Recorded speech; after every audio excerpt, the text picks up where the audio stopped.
Pessoal, se prepara aí que o vídeo de hoje tá incrível. Já se segura na poltrona. Você sabe quando eu começo o vídeo assim, o bicho pega mesmo. A gente tá cheio de notícia aqui, tá? E a gente começa com a notícia do Nicolas, pessoal, que ele simplesmente acaba com a narrativa do Boulos em rede nacional, tá? E faz o Boulos passar uma brutal vergonha. Eu vou trazer um vídeo aqui para você. Além disso, a gente tem o dono do Facebook, né, o da Meta, explicando ao Ministério Público aqui no Brasil sobre a checagem das publicações. A gente sabe que a esquerda está alucinada com esse anúncio do Facebook de não fazer mais o rastreamento lá, né? Fazer a checagem das publicações, né? Tem aqueles verificadores de fato e a esquerda está alucinada indo para cima do Zuckerberg, tá? Além disso, pessoal, a gente tem a briga Bolsonaro e Moraes, né? Quem vai ganhar essa briga do passaporte? Será que Bolsonaro vai ou não vai, afinal das contas, para a posse de Trump? Além disso, a gente tem governadores de todos os estados do Brasil se levantando contra o Lula, né, para derrubar vetos aí da dívida dos estados. Vou trazer isso aqui nesse vídeo também.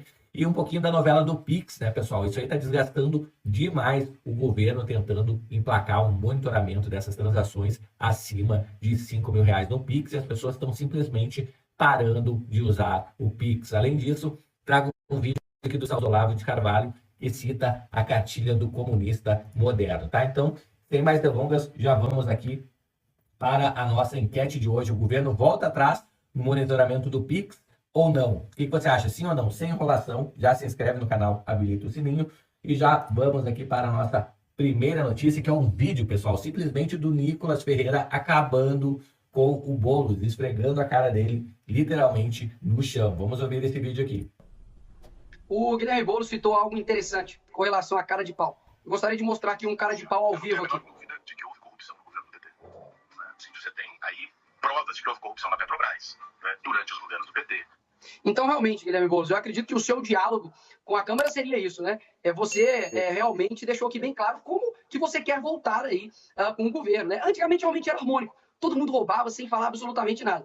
Agora, é engraçado que quando você aí mostra essa questão de, nossa, porque precisamos revoltar com o PT para ter diálogo com o Congresso. Realmente o diálogo do Guilherme Boulos é esse, assim como o do Lula. O mensalão, o maior esquema de corrupção do país. Então, quando você olha o próprio Guilherme Boulos, há tempos atrás, falando e admitindo, não de fato, tinha-se ali, inegável, né, que tem ali a corrupção na Petrobras, no PT, e agora ele está de mão dada ali, fazendo L junto com o maior corrupto desse país. Então, assim, nós temos maioria, de fato, é engraçado, porque o sorriso, como diria, né, o Olavo de Carvalho, risadinha é argumento de um outro tipo de pessoa. Você pesquisa aí o resto da frase aí para poder saber o que eu estou falando. E quando a gente olha para o Brasil de hoje, realmente eles tentam levantar aí 51 imóveis com relação ali a orçamento secreto. O orçamento é tão secreto que ele é disponibilizado no Diário Oficial da União. Inclusive a própria Simone e a Soraya utilizaram desse orçamento aí tão secreto que é disponibilizado de forma pública. Então esse tipo de falácia realmente a gente vai destruindo aí aos poucos e graças a Deus o povo brasileiro está vendo que a mamata anteriormente ali atrás acabou. Eu inclusive coloco em xeque o próprio movimento aqui do Guilherme Boulos, que foi criado em 97, mas que até hoje, né, não tem teto. Então realmente eu fico impressionado com as promessas mirabolantes do PT e da esquerda para trazer picanha, para trazer aí cerveja, mas na verdade tudo que acontece é um sem teto com jatinho. Tá aí, pessoal, sem teto com o jatinho. Simplesmente esfregou a cara do Boulos no chão, acabou com ele, pessoal. Ele não tinha nem o que falar. Vocês viram a cara dele.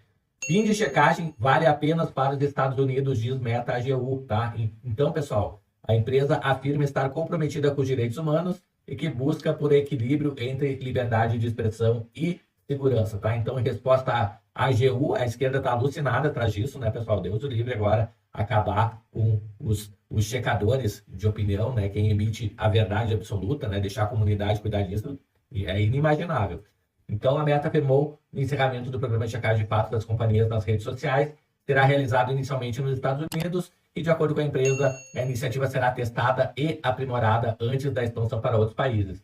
Então, ela já esclarece que no começo vai ser somente nos Estados Unidos e depois, sim, ela vai expandir para outros países, provavelmente em 2026, quando a esquerda sair do poder, né, pessoal? Então, a empresa afirma estar comprometida em respeitar os direitos humanos e seus princípios de igualdade, segurança, dignidade, privacidade e voz.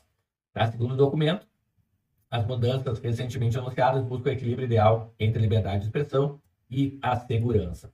Pessoal, vou trazer um vídeo aqui falando um pouquinho sobre a ida do Bolsonaro à posse de Trump, tá? Então vamos entender quem é que vai e quem não vai para a posse de Donald Trump. A gente está com esse impasse com relação a Bolsonaro. A gente traz aqui no nosso telão um pouco aquelas presenças confirmadas, aquelas que ainda são dúvida. O Lula nem No foi caso aqui, convidado, pessoal, olha ex-presidente isso. Jair Bolsonaro, temos aí essa dúvida se vai ou não aos Estados Unidos para o evento. No caso do presidente Lula, ele não vai comparecer. Presidentes brasileiros não costumam ir às cerimônias de posse nos Estados Unidos, mas sempre enviam representantes, como é o caso aí, da enviada especial do Brasil, a Maria que não Luísa costumam ir, Viotti. olha aí. Ela é embaixadora do Brasil em Washington e vai comparecer à cerimônia de posse de Donald Trump. Como protocolo, o corpo diplomático de todos os países são todos convidados, mas alguns convites foram enviados como uma exceção a líderes mundiais que têm mais proximidade com o Donald Trump.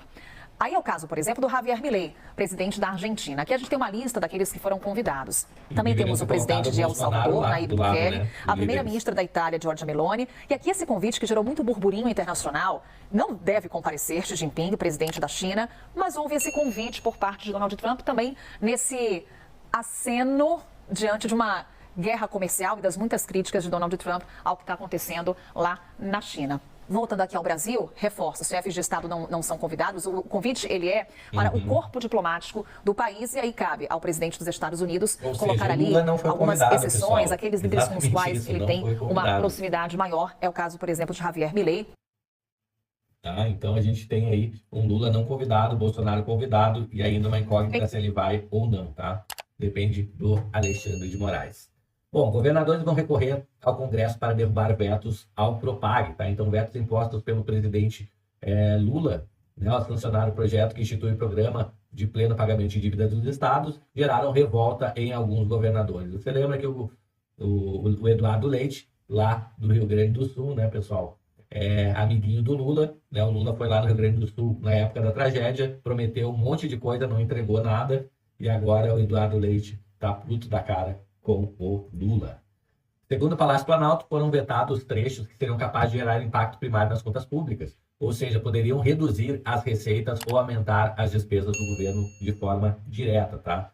Então, somente para entender aqui, pessoal, a dívida dos estados com a União chega a 797 bilhões, segundo dados do Tesouro, né? Goiás, Minas, Rio Grande do Sul são os maiores devedores. Estados que aderiram ao programa poderão relaxar metas do regime de recuperação fiscal temporariamente, e o projeto prevê que os estados podem renegociar dívidas e parcelar débitos em até 30 anos. Agora o projeto volta para o Congresso Nacional, que pode decidir incluir novamente as partes retiradas por Lula do texto. Pessoal, o Estado brasileiro precisa urgentemente de uma reforma tal qual o Milei fez na Argentina, pessoal.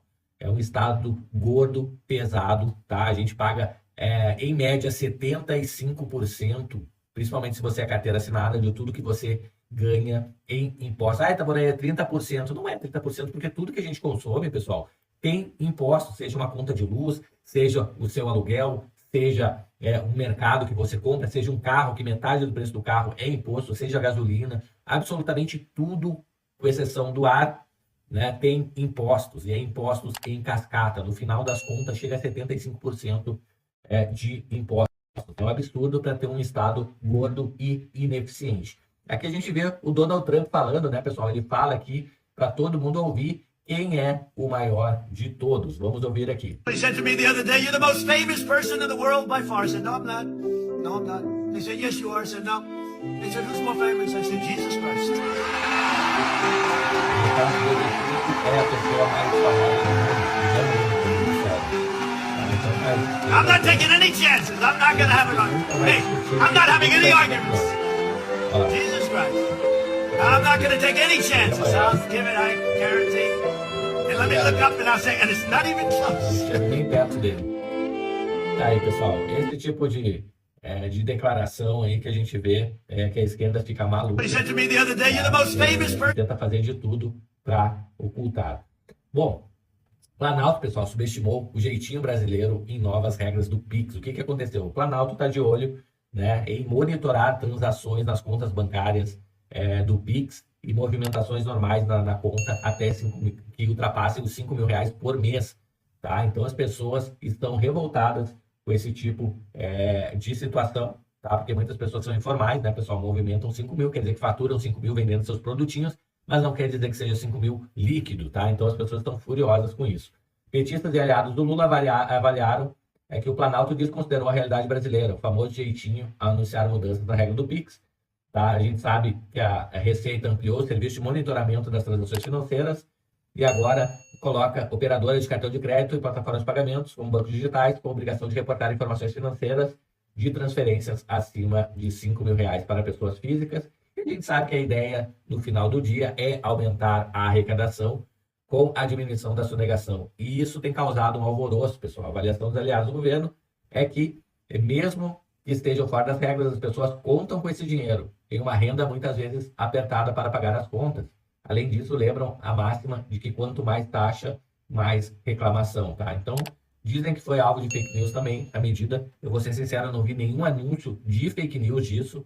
Tá? Bem pelo contrário, inclusive tem um vídeo do Nicolas aí que tá, ele é meio longo, por isso que eu não vou trazer aqui, mas tá rodando as redes aí, tá? Falando sobre essa nova regra do Pix. Vamos ouvir aqui o que o Luiz Felipe tem a falar aqui sobre essa questão. Olá, amigos. Olha, recentemente eu havia alertado com relação a essas medidas do STF, especificamente na questão de permitir o confisco e também de quebrar o sigilo bancário. Não, lembrando que o confisco era daquelas contas inativas e quebrar o sigilo bancário de todo mundo, para poder passar novas normas. E é isso que a Receita Federal está fazendo agora, passando novas normas com relação a essas transações na pessoa física e na pessoa jurídica, no Pix, cartão de crédito, enfim. E disso só vai piorar. Haverá outras normas ainda com um sentido não só confiscatório, mas também com um sentido arrecadatório. Esse, o grande intuito aqui, não é para trazer transparência, combate ao crime organizado ou trazer qualquer benefício para a população. Não, é o benefício exclusivo do governo que está quebrado, está querendo mais dinheiro e está querendo estabelecer regras para eles próprios poderem confiscar mais o seu dinheiro, tirar mais da sua poupança e renda e trazer para eles, para sanar esses buracos ainda. Mas tem um outro problema. Quando você dá esse tipo de monitoramento, você também cria controle, aumenta o controle do Estado, aumenta o controle do governo em cima de tudo que você faz. Para onde você pagou, para quem você pagou, quando, volume. E o que acontece? Imagina o poder desse de monitoramento até para sentido eleitoral. Isso é muito problemático quando o governo tem todo esse poder. Passa a definir comportamento, passa a definir decisões que você, pessoa física, vai ser praticamente obrigado a tomar. Muito ruim isso que está acontecendo. Nós fizemos aqui um PDL, que é um decreto legislativo, para que suste todas essas medidas. Né? Temos que cortar o mal pela raiz, não pode deixar isso crescer.